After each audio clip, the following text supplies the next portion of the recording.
Do you want to know why change is scary? It's scary because there's so much that changes around you and within you when you actually commit to a process. That process is what's changing you.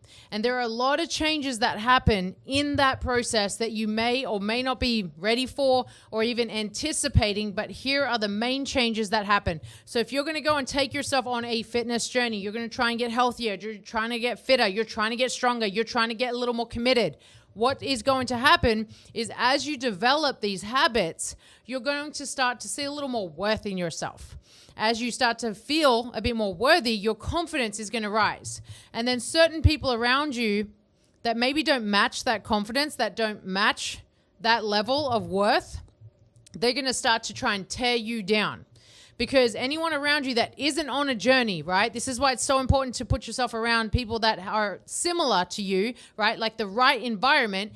People that are around you that aren't on a journey are going to try and tear you down because they lack confidence. They are insecure. So as soon as they see you becoming more secure with yourself, they're not going to like it because they're going to be comparing themselves to you. They're not going to like that feeling. They're not going to feel worthy. It's going to showcase their lack of self-worth even more.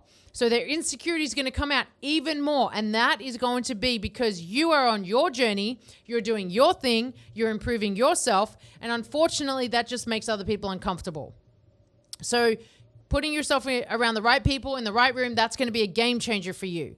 But your self-worth, your confidence, it is going to showcase itself. It's just natural. It's just part of it. So as you start to feel pretty damn good about yourself and you're feeling really happy and you feel like you're proud of yourself and you're no longer in those shame or guilt feelings or doubt or fear, all that kind of stuff is like starting to seep away, what's going to happen is that people are going to notice because you are different. And when they say something's different about you, what they mean is you're more confident. You're a little more switched on. You're a bit more motivated. You're very disciplined. Oh my gosh, how do you do that? That's what you're going to hear. And so as you hear that, unfortunately, it triggers people. It makes people feel a little uncomfortable because as you rise, what you're doing is you're also rising away from them. It's not that you don't feel the same way towards people. It's just that you're just getting on a different level. Now, everyone likes you to stay on the same level because guess what? You've got that in common. You've got the commonality of being lame together. If you add the commonality of being actually more fulfilled, disciplined, consistent, and driven, if you had that commonality, then it would be a different story. But you know what? People find it way more comfortable to have that commonality of being lame and boring and doing dumb shit. It's just how it is. So you're going to change. You're going to get more motivated. You're going to get more empowered. You're going to get all these things, and that's going to make you rise. Other people are going to make you want to pull you down. You've got to try to avoid that by creating space, creating some distance. Now, the other thing that's going to change within you is you're going to start to set some bigger goals, some lofty goals. You're going to be like, I started with this little goal, and then it's kind of made me realize that I could do so much more than that because that's really how it is. As you have that first goal in mind, it's going to lead you to creating that second goal that makes you realize that maybe it wasn't necessarily about weight loss. Maybe it actually started to become more about performance. Maybe you actually then wanted to do an event of some sort. So the goal will lead you to the next goal. So what's going to happen is you're going to find more clarity in how you can enhance yourself and build a much stronger and bigger meaning with yourself because you get more connected, right? Fitness is really a way for us to connect to ourselves. It's a way for us to execute on something, and we feel good doing fitness because we're doing something that is putting our body to work. Our bodies were made to work. They were not made to sit, be still, be lazy, be boring. Our bodies were made to work. So put it through work. And as you do that, your mind and your body will connect. And guess what? You're going to feel in alignment. So as you feel in more alignment, you're going to feel pretty damn good about yourself. That is going to be a game changer for you. So the way that you have to do this is by prioritizing your movement, your mechanics, and putting yourself through hard things. And as you do this, you're going to feel a lot more of that alignment. And then that's going to make you feel kind of lonely. So remember that most people are not walking around as if they're awake, right? Like they're walking around a little bit like in a daze. They're kind of going through motions. They're a bit robotic. They're automatic. But you you're a little more awake. You're conscious because you have that alignment. You have that body and brain connection. You're kind of connected to yourself in a way that other people are not. So the conversations start to become a little different, and your self-talk starts to be like, wow, I don't feel like anyone understands me. So you get a little bit isolated. Now, as you isolate yourself, you're going to feel a little more lonely. This is why it's important to surround yourself with other like-minded people. Put yourself in the right room. If you're the best in the room, you're in the wrong room. Put yourself in the right room so that you can learn, so that you can grow, so that you can connect. That is going to be huge for you.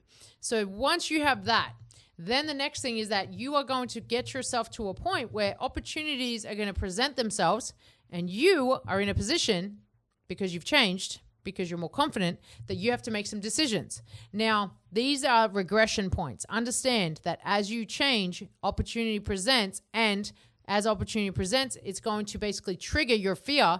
Are you going to regress all the way back down to the start, or are you going to step up and just tackle it?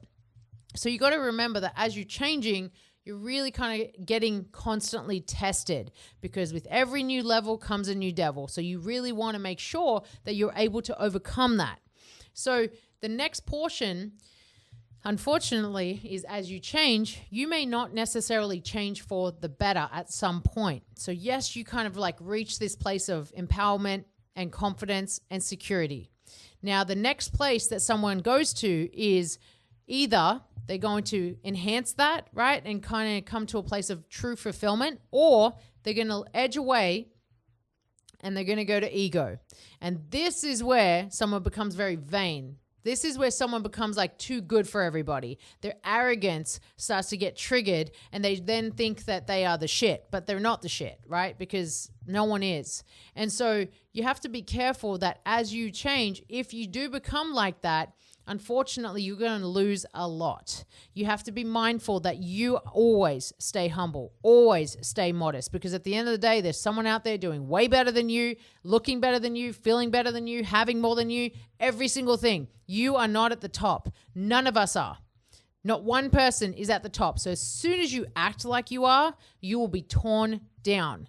So stay humble and stay modest, because that is the best way for you to continue your path, because this is a lifelong path, right? There is really not necessarily an end point. The end point even is going to be you getting to a place where you are literally okay with whatever happens, whenever it happens, and however it happens. That's the end point. But you're not there yet, and you're not going to be there yet for a while. So take your time.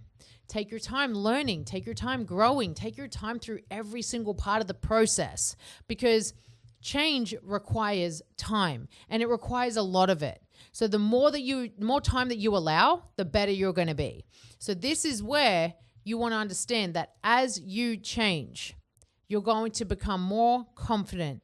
People around you may become more insecure. You're definitely going to have those who are really proud of you, probably because they've been on their own journey. But certain people, they're going to become more insecure. Then opportunities are going to present because of your change, because you now offer more value. You're more consistent. You're more disciplined. You're more all of these other things that are great. So that's where you've got to go, okay, as opportunity presents itself, new level, and I am now tested, and now I will overcome this test. So that's the changes. So anticipate these changes. This is the best way for you to expect and really understand that your life will change, and it's going to change for the better. That is a true transformative process. So commit yourself to it, and don't try and put timelines on it. Just give yourself day by day, step by step, inch by inch, and work your way towards where you want to be. As you do this, you're going to be so committed to the process. You're going to love the process. You're going to love the changes that happen for you. And as these changes come up, you have the opportunity to bring other people into these changes and have them be a part of it. Those who want to be there will be there. Everyone else, they can go away. You have to commit to your process, your journey, and make sure that you are reaching your highest self. Your highest self is someone you don't know yet, but you have to envision them. You have to understand, who are they? What are they all about? What do they look like? What are their traits? What are their characteristics? Everything about them. What is it? That's your highest self, and that you get to choose that. That's the cool part. You get to decide how you want to write every single chapter of your story. So go and do that, right? But understand that as you change, the changes around you, some are good, but honestly, most of them aren't so good, right? But deal with the ones that aren't and embrace the ones that are, because everything you want is on the other side of fear. So take action, make a move, because you're one decision away from a completely different life.